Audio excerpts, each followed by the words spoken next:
The Australian Curriculum Languages does not mandate grammar, it does not mandate vocab, it doesn't mandate the amount of hours languages should have on the timetable.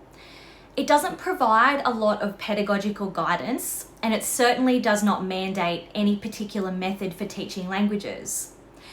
You might be left feeling like it doesn't give you much guidance, or at least not as much as you might like. What it does do though is leave you with a supreme level of flexibility, which does have its positives. However, in an education system which demands so much accountability from us as teachers, some guide rails or pedagogical guidance around how to enact our curriculum would potentially ease some of the mental load. The amount of choices that the Australian curriculum requires us to make as educators breeds confusion, which can erode our confidence as educators, and it chews up time that we just don't have.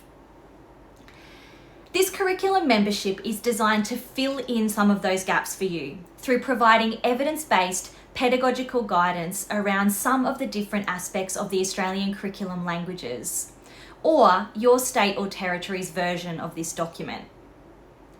This membership is suitable for all primary or high school languages teachers in Australia. We'll be taking a closer look at some very specific components of the Australian curriculum, all through the lens of increasing student engagement with languages. Engagement, or a lack of it, is the elephant that is always in the room whenever we discuss languages education in Australia. Like many other countries, Australia is at a crisis point when it comes to the continuous decline in student uptake of languages. The most recent data from ACARA, which is from 2022, shows that only 8.2% of students studied a language through to Year 12. This was an all-time historical low.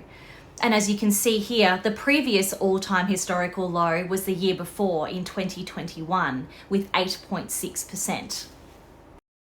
There are many factors at play here, and very few of them are within your control as an individual. If we think about some of the challenges we're up against, we have a lack of policy when it comes to languages education, a pervasive monolingual mindset, shoestring budgets, and often a lack of time on the timetable. These are all real issues and they are not within your control.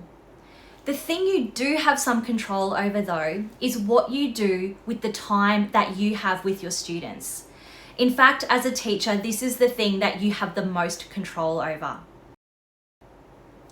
Pedagogy is the most powerful lever you can pull to enhance student motivation in the languages classroom. Your pedagogical choices have the highest level of impact over student enjoyment of languages. So let's make the most of that. Let me show you some evidence-based ways that you can enact the Australian curriculum in your classroom and motivate your students as language learners.